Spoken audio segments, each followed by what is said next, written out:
नमस्कार, आज हम लोग कक्षा 10वीं का साइंस के 80 ऑब्जेक्टिव क्वेश्चन को देखेंगे जो कि 2026 में जो कि 2026 के एग्ज़ाम में इसमें से 20 से 30 क्वेश्चन आपको लड़ेगा। आपको 20 से 30 क्वेश्चन आपको लड़ेगा। तो अगर आप लोग परीक्षा में 40 सही करना चाहते हैं तो इस वीडियो में बने रहिए, नहीं तो आप लोगों को पछताना पड़ेगा। तो आप लोग परीक्षा के बाद ही पछताकर क्या कीजिएगा। तो चलिए इस वीडियो को शुरू करते हैं और इस वीडियो में लास्ट तक बने रहिए क्योंकि आपको 20 से 30 क्वेश्चन यहीं से बनेगा। तो आप लोग ध्यान से इस वीडियो को देखिए और 1 से 2 बार रिवीजन ज़रूर कर लीजिएगा।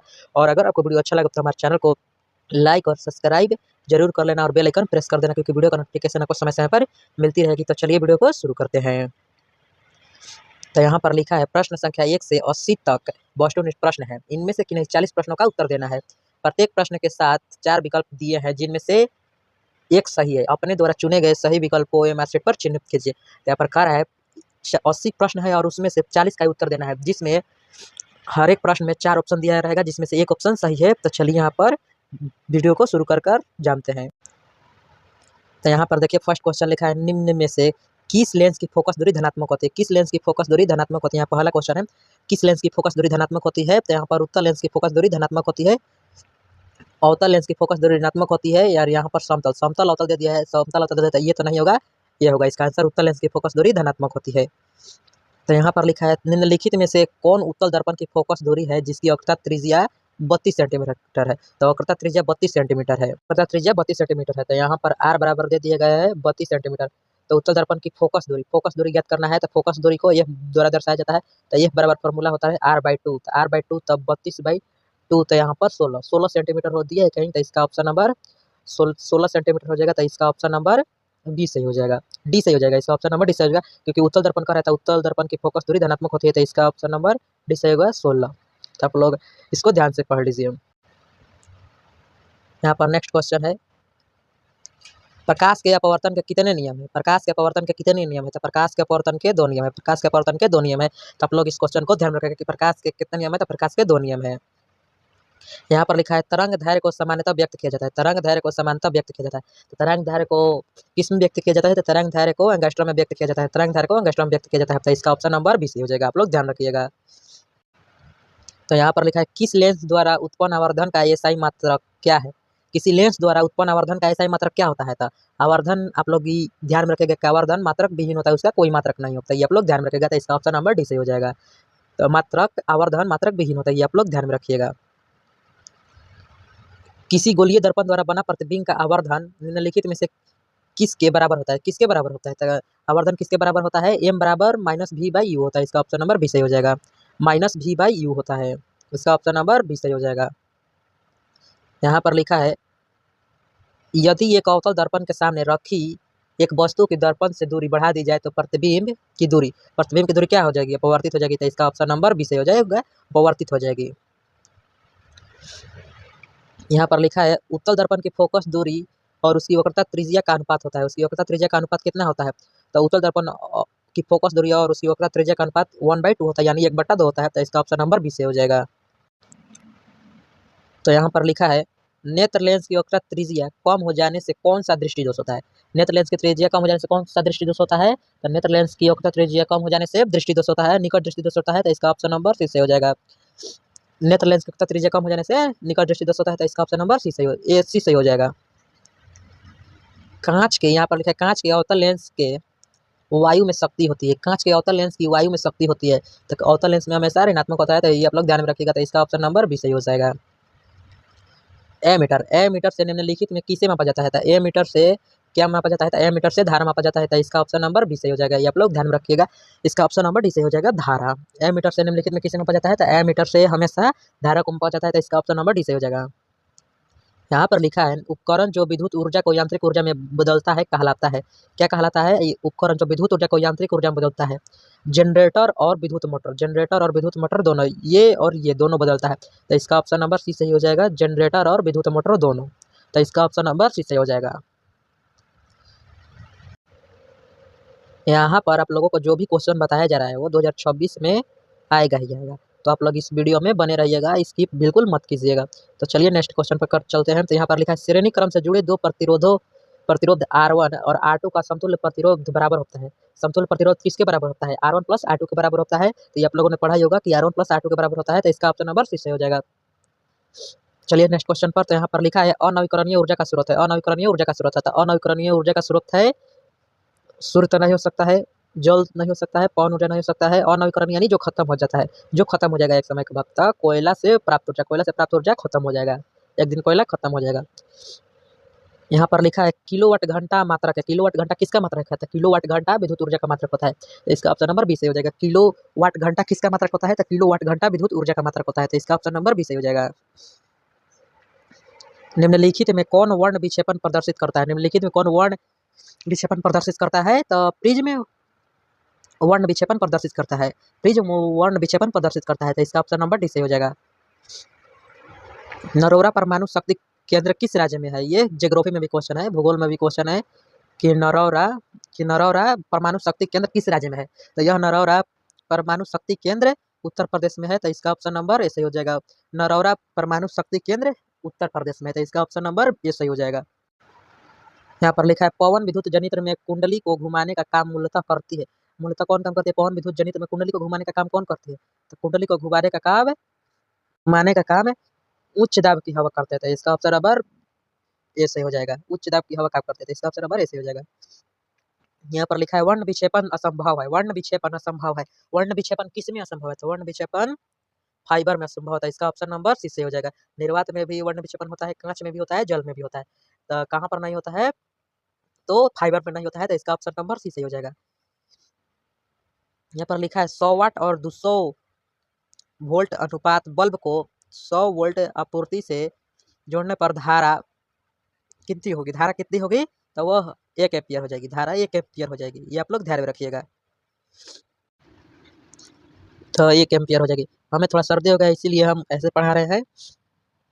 एक वस्तु के नेत्र से दूरी बढ़ाने पर रेटिना पर बना प्रतिबिंब कैसा होगा? तो बना प्रतिबिंब छोटा होगा, नेत्र पर हमेशा छोटा प्रतिबिंब बनता है, तो इसका ऑप्शन नंबर ऐसे हो जाएगा, छोटा होगा।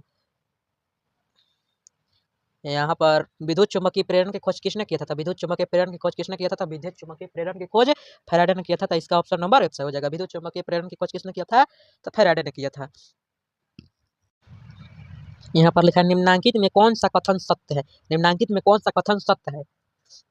तो यहाँ पर कौन सा कथन सत्य है? तो जूल बराबर, यानी यहाँ पर फार्मूला हो जाएगा वोल्ट। वोल्ट बराबर क्या होता है? वोल्ट बराबर फार्मूला होता है वोल्ट बराबर कुलाम सी बटा जे, यानी कुलाम बटा जूल। तो यहाँ पर वोल्ट से फार्मूला पकड़ना होगा, तो यहाँ पर वोल्ट है, वोल्ट यहाँ पर है, और वोल्ट वोल्ट, तो यहाँ पर वोल्ट यहाँ पर आ जाएगा, तो कुलाम गुना वोल्ट हो जाएगा, और जूल इधर चल जाएगा, यहाँ पर हो जाएगा, यहाँ पर इसका ऑप्शन नंबर डी से हो जाएगा, जूल बराबर कुलाम गुना वोल्ट, जूल बराबर कुलाम गुना वोल्ट, तो इसका ऑप्शन नंबर डी से हो जाएगा। यहाँ पर लिखा है प्रतिरोध का एसआई मात्रक। प्रतिरोध का एसआई मात्रक क्या होता है? तो प्रतिरोध का एसआई मात्रक ओम होता है, तो ये आप लोग ध्यान में रखिएगा कि प्रतिरोध का एसआई मात्रक ओम होता है, तो इसका ऑप्शन नंबर सी हो जाएगा।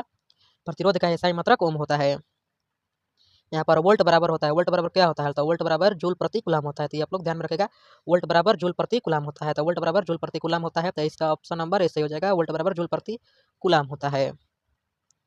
यहाँ पर लिखा है बेंजीन का अणुसूत्र क्या है? बेंजीन का अणुसूत्र क्या है? तो बेंजीन का अणुसूत्र C6H6 होता है, बेंजीन का अणुसूत्र C6H6 होता है, तो इसका ऑप्शन नंबर सी से हो जाएगा।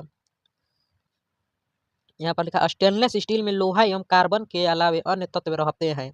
अन्य तत्व रहते हैं, स्टेनलेस स्टील में लोहा एवं कार्बन के अलावे अन्य तत्व रहते हैं, क्या रहते हैं? तो स्टेनलेस स्टील में लोहा और कार्बन के अलावे मैग्नीज एवं क्रोमियम रहते हैं, तो इसका ऑप्शन नंबर सी से हो जाएगा, इसका ऑप्शन नंबर सी से हो जाएगा, मैग्नीज एवं क्रोमियम रहते हैं, लोहा एवं कार्बन के अलावा मैग्नीज एवं क्रोमियम रहते हैं।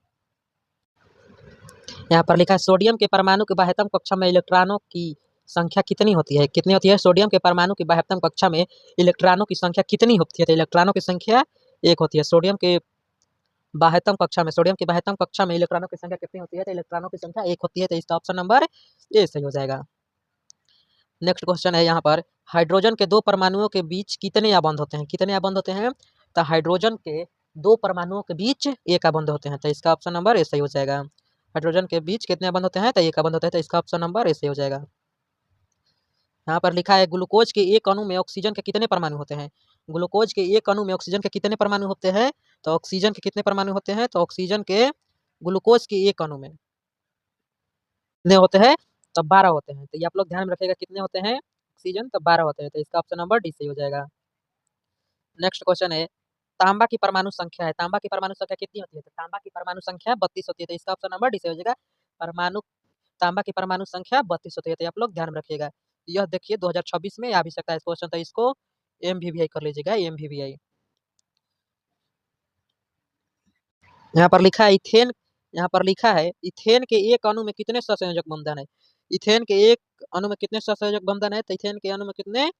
7। इसका ऑप्शन नंबर ऐसे हो जाएगा, 7 होते हैं, तो इसका ऑप्शन नंबर ऐसे हो जाएगा। यहाँ पर लिखा है अम्ल अम्ल राज्य के ताजा विलयन में किस अनुपात में सांद्र हाइड्रोलिक अम्ल एवं सांद्र नाइट्रिक अम्ल होता है? सांद्र नाइट्रिक अम्ल होता है तो कितना होता है? तो 3:3 होता है, 3:1 होता है। तो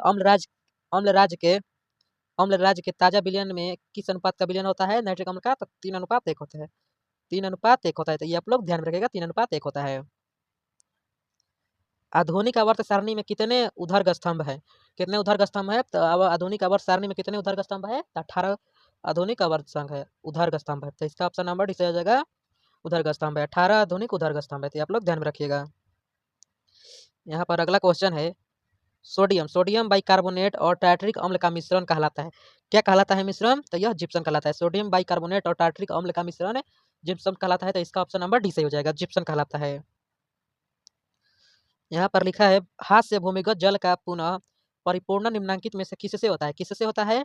तो हास्य जल का यानी जो खत्म हो गया है जल, उसके लिए किस कहाँ से उसका परिपूर्णन होता है? तो वह वर्षा जल से होता है, तो इसका ऑप्शन नंबर बी से हो जाएगा। ये आप लोग ध्यान से क्वेश्चन पढ़िए।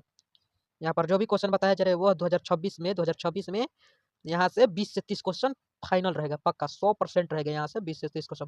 तो आप लोग बहुत ही ध्यान से पढ़िए, स्किप बिल्कुल मत कीजिएगा, नहीं तो इसमें आप लोगों का ही घाटा होगा। तो चलिए नेक्स्ट क्वेश्चन पर चलते हैं। यहाँ पर लिखा है निम्नांकित संकेतों द्वारा व्यक्त तत्वों में कौन सा धातु है? कौन सा धातु है? तो निम्नलिखित में कौन सा धातु है? तो बोरॉन, बोरॉन यहाँ पर 12-24 यहाँ पर हो जाएगा बोरॉन। तो यहाँ पर लिखा है निम्नलिखित है, निम्न में से किस तत्व में न्यूट्रॉनों की संख्या शून्य है? न्यूट्रॉनों की संख्या किस में शून्य है? तो न्यूट्रॉनों की संख्या हीलियम में शून्य है, तो इसका ऑप्शन नंबर 20 ए सही हो जाएगा, इसका ऑप्शन नंबर ए सही हो जाएगा, हीलियम। न्यूट्रॉनों की संख्या किस में शून्य है? तो हीलियम है, तो इसका ऑप्शन नंबर ए सही हो जाएगा। वैसे यौगिक जिनका अणुसूत्र समान किंतु संरचना सूत्र भिन्न भिन्न होता है कहलाते हैं, क्या कहलाते हैं? तो वह समअवयवी कहलाते हैं, वह समअवयवी कहलाते हैं, तो इसका ऑप्शन नंबर ए सही हो जाएगा, वो समअवयवी कहलाते हैं, इसका ऑप्शन नंबर ए सही हो जाएगा। निम्नांकित विलयनों में कौन सबसे अधिक अम्लीय है? कौन सबसे अधिक अम्लीय है? तो जिसका पीएच मान सबसे कम रहेगा वही अम्लीय ज्यादा होगा। तो यहाँ पर पीएच मान 1 है, तो यहाँ पर सबसे पीएच मान कम है, ये 5 है, ये 10 है, ये 8 है, तो ये 1 है, तो यहाँ पर सबसे पीएच मान कम किसका है? तो 1 का है, तो इसका ऑप्शन नंबर ए सही हो जाएगा। अधिकतर धातुओं के ऑक्साइड होते हैं, अधिकतर धातुओं के ऑक्साइड कैसे होते हैं? तो अधिकतर धातुओं के ऑक्साइड क्षारीय होते हैं, तो इसका ऑप्शन नंबर ए सही हो जाएगा, इसका ऑप्शन नंबर ए सही हो जाएगा। यहाँ पर लिखा है मेंडलीव की आवर्त सारणी में समूहों की संख्या कितनी है? समूहों की संख्या कितनी है? तो समूहों की संख्या 8 है, तो इसका ऑप्शन नंबर बी सही हो जाएगा, समूहों की संख्या कितनी है? 8 है। यहाँ पर लिखा है ऑक्सीजन आधुनिक आवर्त सारणी के किस समूह का सदस्य है? ऑक्सीजन आधुनिक आवर्त सारणी के किस समूह का सदस्य है? तो वह 8वें समूह का सदस्य है, तो इसका ऑप्शन नंबर ए सही हो जाएगा। यहाँ पर लिखा है वे तत्व जिनके बाहरी सेल पूर्ण रूप से भरे होते हैं कहलाते हैं, क्या कहलाते हैं? तो वे उत्कृष्ट गष्ट कहलाते हैं, तो इसका ऑप्शन नंबर बी सही हो जाएगा, वे उत्कृष्ट गष्ट कहलाते हैं, तो इसका ऑप्शन नंबर बी सही हो जाएगा। यहाँ पर लिखा है निम्नांकित में कांसा किन के मिश्र धातु है? तो कांसा किन का मिश्र धातु है? तो कांसा कॉपर और टिन का मिश्र धातु होता है, तो इसका ऑप्शन नंबर डी से हो जाएगा, कॉपर। कांसा कॉपर और टिन का मिश्र धातु है, कॉपर और टिन का मिश्र धातु, आप लोग ध्यान में रखिएगा। आधुनिक आवर्त सारणी की क्षैतिज कतारें कहलाती है, आधुनिक आवर्त सारणी की क्षैतिज कतारें क्या कहलाती है? तो वह आवर्त कहलाती है, तो इसका ऑप्शन नंबर ऐसे हो जाएगा, इसका ऑप्शन नंबर ऐसे हो जाएगा, आवर्त कहलाती है। तो चलिए नेक्स्ट क्वेश्चन पर। यहाँ पर लिखा है नाइट्रोजन की बाह्यतम कक्षा में इलेक्ट्रॉनों की संख्या होती है, इलेक्ट्रॉनों की संख्या कितनी होती है? नाइट्रोजन की बाह्यतम कक्षा में इलेक्ट्रॉनों की संख्या होती है, इलेक्ट्रॉनों की संख्या कितनी होती है? 3 होती है, तो इसका ऑप्शन नंबर बी सही हो जाएगा, ये आप लोग ध्यान में रखिएगा। अम्ल का जलीय विलयन विद्युत का संचालन करता है क्योंकि अम्ल जल में आयनित होता है, अम्ल जल में आयनित होता है, विलय नहीं होता है, आयनित होता है, तो इसका ऑप्शन नंबर बी सी सही हो जाएगा। जिंकाइट किस धातु का अयस्क है? जिंकाइट किस धातु का अयस्क है? तो जिंकाइट जिंक का अयस्क है, तो जिंकाइट जिंक का ऐसे यानी जेडन का अयस्क है, यानी जेडन। तो ये आप लोग ध्यान में रखिएगा, यह क्वेश्चन को भी एमवीवीआई कर लीजिए क्योंकि अब 2026 में आएगा। अमोनिया क्लोराइड का जलीय विलयन होता है। अमोनिया क्लोराइड का जलीय विलयन कैसा होता है? तो अमोनिया क्लोराइड का जलीय विलयन अम्लीय होता है, तो इसका ऑप्शन नंबर ए सही हो जाएगा। अमोनिया क्लोराइड का जलीय विलयन अम्लीय होता है, तो इसका ऑप्शन नंबर ए सही हो जाएगा। यहाँ पर लिखा है निम्नलिखित में कौन सा तत्व आसानी से इलेक्ट्रॉन का त्याग नहीं कर सकता है? कौन सा इलेक्ट्रॉन का त्याग आसानी से नहीं करता है? एफ यानी फॉरेनहाइट नहीं करता है आसानी से हीलियम का त्याग, तो इसका ऑप्शन नंबर बी सही हो जाएगा। यहाँ पर लिखा है सोने में कौन सी धातु मिलाकर मिश्र धातु तैयार की जाती है? तो कौन सी धातु मिलाकर मिश्र धातु की जाती है? तो कॉपर मिलाकर उसे मिश्र धातु किया जाता है। सोने में कॉपर मिलाकर उसे मिश्र धातु किया जाता है, तो इसका ऑप्शन नंबर सी सही हो जाएगा। यहाँ पर लिखा है अम्ल के जलीय विलयन का स्वाद होता है। अम्ल के जलीय विलयन का स्वाद खट्टा होता है। यहीं पर अगर क्षार क्षार होता है तो उसका कड़वा होता है, उसका कड़वा होता है, आप लोग ध्यान रखिएगा, उसका कड़वा होता है, तो इसका ऑप्शन नंबर डी से हो जाएगा। निम्नांकित में कौन अम्लीय ऑक्साइड है? निम्नांकित में कौन अम्लीय ऑक्साइड है? तो ये SO2 अम्लीय ऑक्साइड है, तो इसका ऑप्शन नंबर डी से हो जाएगा। यहाँ पर क्वेश्चन लिखा है निम्नलिखित में कौन एक परमाणु अणु के रूप में हो रहता है? कौन एक परमाणु अणु के रूप में रहता है? तो क्लोरीन एक परमाणु के रूप में रहता है, तो ये आप लोग ध्यान में रखिएगा कि क्लोरीन एक परमाणु के रूप में रहता है, तो ये आप लोग ध्यान में रखिएगा। पक्षी तथा चमगादड़ के पंख है। पक्षी तथा चमगादड़ के पंख है। पक्षी तथा चमगादड़ के पंख क्या है? तो पक्षी तथा चमगादड़ के पंख समजात अंग है, तो ये आप लोग ध्यान में रखिएगा। पंखी तथा चमगादड़ के पंख समजात अंग है, तो इसका ऑप्शन नंबर बी से हो जाएगा। यहाँ पर लिखा है जठर ग्रंथियां पाई जाती है। जठर ग्रंथियां कहाँ पाई जाती है? तो जठर ग्रंथियां अमाशय में पाई जाती है, तो इसका ऑप्शन नंबर ऐसे हो जाएगा। जठर ग्रंथियां अमाशय में पाई जाती है। यहाँ पर लिखा है क्वेश्चन अंडोत्सर्ग अंडोत्सर्ग का कारण है। तो अंडोत्सर्ग का कारण है एस्ट्रोजन। अंडोत्सर्ग के कारण है एस्ट्रोजन, तो इसका ऑप्शन नंबर सी से हो जाएगा। यहाँ पर लिखा है सही खाद्य श्रृंखला का उदाहरण है। सही खाद्य श्रृंखला का उदाहरण कौन है? तो इसमें बताना है कि सही खाद्य श्रृंखला का कौन उदाहरण है। तो इसमें मछली घास गाय ये नहीं हो सकता, मछली घास को खाएगी ना। चिड़िया चिड़िया ना, गलत है ये भी। बकरी घास नहीं। घास बकरी बाघ, घास बकरी बाघ ये सही है। यहाँ पर ऑप्शन नंबर बी से हो जाएगा, घास बकरी बाघ, तो इसका ऑप्शन नंबर बी से हो जाएगा। यहाँ पर लिखा है बीज विकसित रहता है। बीज कहाँ विकसित रहता है? तो बीज बीजांड में विकसित रहता है, तो इसका ऑप्शन नंबर डी से हो जाएगा। बीज बीजांड में विकसित रहता है, तो इसका ऑप्शन नंबर डी से हो जाएगा। यहाँ पर लिखा है किस पौधे में रंध्र अनुपस्थित रहते हैं? तो किस पौधे में रंध्र अनुपस्थित रहते हैं? तो किस पौधे में रंध्र अनुपस्थित रहते हैं? तो कनेर, कनेर में रंध्र अनुपस्थित रहते हैं, यानी नेरियम में, यानी नेरियम नेरियम नेरियम में रंध्र अनुपस्थित रहते हैं। तो ये भी क्वेश्चन यहाँ पर पूछ सकता है। यहाँ पर कनेर न देकर नेरियम भी दे सकता है, तो आप लोग ध्यान में रखिएगा, तो इसका ऑप्शन नंबर डी से हो जाएगा। यहाँ पर लिखा है क्लोरोफिल वर्णक का रंग होता है। क्लोरोफिल वर्णक का रंग होता है। क्लोरोफिल वर्णक का रंग कैसा होता है? कैसा होता है? तो क्लोरोफिल वर्णक का रंग हरा होता है, तो इसका ऑप्शन नंबर सी सही हो जाएगा। क्लोरोफिल वर्णक का रंग हरा होता है। यहाँ पर लिखा है एक सामान्य स्त्री में कौन से लिंग गुणसूत्र मिलते हैं? कौन से लिंग गुणसूत्र मिलते हैं? तो एक सेक्स मिलते हैं, एक सेक्स गुणसूत्र मिलते हैं, तो ये आप लोग ध्यान में रखिएगा। स्त्री में एक सेक्स लिंग गुणसूत्र मिलते हैं। आयोडीन घोल को स्टार्च में मिलाने पर इसका रंग हो जाता है। इसका रंग कैसा हो जाता है? आयोडीन घोल को स्टार्च में मिलाने पर कैसा रंग हो जाता है? इसका रंग नीला या काला हो जाता है, तो ये आप लोग ध्यान में रखिएगा। इसका ऑप्शन नंबर बी से हो जाएगा, नीला या काला हो जाता है। यहाँ पर लिखा है दो तंत्रिका कोशिकाओं के मध्य खाली स्थान को कहते हैं। मध्य खाली स्थान को क्या कहते हैं? तो मध्य खाली स्थान को सिनेप्स कहते हैं, तो इसका ऑप्शन नंबर बी से हो जाएगा। तो खाली स्थान को क्या कहते हैं? तो सिनेप्स कहते हैं, इसका ऑप्शन नंबर बी से हो जाएगा। यहाँ पर लिखा है कृत्रिम पारिस्थितिक तंत्र का उदाहरण। कृत्रिम पारिस्थितिक तंत्र का उदाहरण है, तो कृत्रिम पारिस्थितिक तंत्र का उदाहरण तालाब है। कृत्रिम पारिस्थितिक तंत्र का उदाहरण तालाब है, तो यह मानव द्वारा बनाया जाता है। कृत्रिम पारिस्थितिक तंत्र यानी तालाब मानव द्वारा बनाया जाता है, तो इसका ऑप्शन नंबर ऐसे हो जाएगा। यहाँ पर लिखा है पौधों का उत्सर्जित पदार्थ है। पौधों का उत्सर्जित पदार्थ है, तो पौधों का उत्सर्जित पदार्थ कौन है? तो पौधों का उत्सर्जित पदार्थ लेटेक्स है। लेटेक्स है जो यानी पेड़ के छाल में पाया जाता है। जो पेड़ के छाल में पाया जाता है लेटेक्स। जो उजला उजला होता है वही लेटेक्स कहलाता है, यानी जो चिपचिपा होता है लेटेक्स कहलाता है। अमीबा, अमीबा में पोषण की विधि है। अमीबा में पोषण की कौन सी विधि है? तो अमीबा में पोषण की निर्जीवी विधि है, तो इसका ऑप्शन नंबर सी जाएगा। अमीबा में पोषण की निर्जीवी विधि है।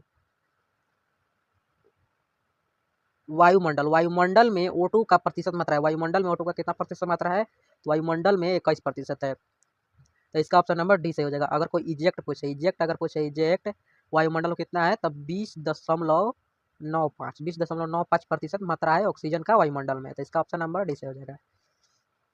6CO2 प्लस 6CH2O सूर्य का प्रकाश और नीचे क्लोरोफिल है। यहाँ पर C6H12O6 प्लस 6O2 यह कौन से प्रकार की अभिक्रिया, कौन सी अभिक्रिया है? तो यह प्रकाश संश्लेषण हो रहा है इसमें। सूर्य का प्रकाश और नीचे क्लोरोफिल दे दिया, तो ये आप जानना है कि सूर्य की प्रकाश का संश्लेषण हो रहा है। इसका ऑप्शन नंबर बी से हो जाएगा। यहाँ पर लिखा है लसिका है। लसिका क्या है? लसिका एक हल्का पीला है। लसिका है, लसिका हल्का पीला होता है, लसिका हल्का पीला होता है। तो इसका ऑप्शन नंबर बी से हो जाएगा। लसिका हल्का पीला होता है, तो इसका ऑप्शन नंबर बी से हो जाएगा। तो चलिए नेक्स्ट क्वेश्चन पर चलते हैं। अब ज़्यादा क्वेश्चन नहीं, यहाँ पर देखिए 72 क्वेश्चन पर आ गए हैं 72 पर, तो और 8 क्वेश्चन है। तो चलिए उसको भी हम जल्दी जल्दी कवर कर लेते हैं। परागकण पाया जाता है, परागकण कहाँ पाया जाता है? तो परागकण परागकोश में पाया जाता है। परागकण पाया जाता है कहाँ पाया जाता है? तो परागकोश में पाया जाता है। तो ये आप लोग ध्यान रखिएगा, इसको भी MVVI कर लीजिए, MVVI कि परागकण कहाँ पाया जाता है? तो परागकोश में पाया जाता है। निम्नलिखित इसमें कौन छोटी आंत का एक भाग है? कौन छोटी आंत का एक भाग है? तो ग्रहणी छोटी आंत का भाग है। ग्रहणी किसका भाग है? छोटी आंत का भाग है। तो ये आप लोग ध्यान रखिएगा, ग्रहणी जेजुनम इलियम यह छोटी आंत का भाग है। इसका ऑप्शन नंबर डी से हो जाएगा। शुक्राणु, शुक्राणु कोशिका होती है, शुक्राणु कोशिका होती है। शुक्राणु कोशिका कैसी होती है? तो यह द्विगुण होती है। तो इसका ऑप्शन नंबर बी से हो जाएगा। शुक्राणु कोशिका द्विगुण होती है, द्विगुणित होती है। तो इसका ऑप्शन नंबर बी से हो जाएगा। यहाँ पर लिखा है एक वयस्क मनुष्य के कितने दांत होते हैं? एक वयस्क मनुष्य के कितने दांत होते हैं? तो एक वयस्क मनुष्य के 32 यानी 32 दांत होता है। तो ये आप लोग ध्यान रखिएगा, ये बहुत ही हल्का क्वेश्चन है। तो 32 दांत होते हैं। यहाँ पर लिखा है पादप हार्मोन साइटोकाइनिन सहायक होता है। पादप हार्मोन साइटोकाइनिन कहाँ उपस्थित रहता है, कहाँ यानी किसमें सहायता करता है? तो यह प्रहर के अग्रभाग की लंबाई की वृद्धि के लिए, पादप का प्रकाश की ओर मोड़ने के लिए दोनों सही है, तने की वृद्धि के लिए भी सही है। तो इनमें से सभी, इसका ऑप्शन नंबर डी से हो जाएगा, इनमें से सभी। तो इसका ऑप्शन नंबर डी से हो जाएगा, इनमें से सभी। इसका ऑप्शन नंबर डी से हो जाएगा, इनमें से सभी। तो चलिए नेक्स्ट क्वेश्चन। तो यहाँ पर लिखा है वंशागत नियमों का प्रतिपादन किसने किया था? वंशागत नियमों का प्रतिपादन किसने किया था? तो वंशागत नियमों का प्रतिपादन ग्रेगर जॉन मेंडल ने किया था। तो ये आप लोग ध्यान में रखिएगा, इसका ऑप्शन नंबर सही हो जाएगा, ग्रेगर जॉन मेंडल ने किया था। स्लाइड को सर्वप्रथम कंपाउंड माइक्रोस्कोप से देखा जा सकता है। कितने पर देखा जाता है? सर्वप्रथम 10x पर देखा जाता है, 10 गुना पर देखा जाता है, 10 गुना पर देखा जाता है।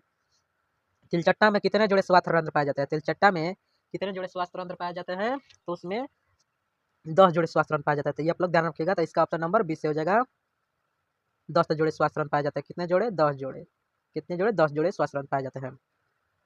यहाँ पर हमारा फाइनली 80 क्वेश्चन कंप्लीट हो रहा है। सभी जीव जंतुओं के लिए ऊर्जा का अंतिम स्रोत क्या है? सभी जीव जंतुओं के लिए ऊर्जा का अंतिम स्रोत सूर्य है। तो इसका ऑप्शन नंबर 20 हो जाएगा। सभी जीव जंतुओं के लिए, सभी जीव जंतुओं के लिए ऊर्जा का अंतिम स्रोत क्या है? तो सूर्य है, सूर्य है। तो इसका ऑप्शन नंबर 20 हो जाएगा, इसका ऑप्शन नंबर 20 हो जाएगा। यहाँ पर देखिए हमारा ये फाइनली 80 क्वेश्चन कंप्लीट हो गया है। तो आशा करता हूँ कि आप लोगों को वीडियो अच्छा लगा होगा। तो चैनल को सब्सक्राइब कर बेल आइकन प्रेस कर दीजिएगा, क्योंकि वीडियो का नोटिफिकेशन आपको समय समय पर मिलती रहेगी। तो हमारे वीडियो को लाइक कर सब्सक्राइब कर लीजिएगा, सब्सक्राइब जरूर कर लीजिएगा, क्योंकि आप लोगों को नोटिफिकेशन मिलता रहेगा। तो मैंने एक क्रैश कोर्स भी अपने चैनल पर लॉन्च किया है, जो कि बिल्कुल मुफ्त है। तो आप लोग चैनल को सब्सक्राइब कर लीजिए, तभी आप लोग क्रैश कोर्स का लाभ उठा पाएंगे। तो आप लोग ऐसे ही वीडियो के लिए हमारे चैनल के साथ बने रहिए। मिलते हैं नेक्स्ट वीडियो में।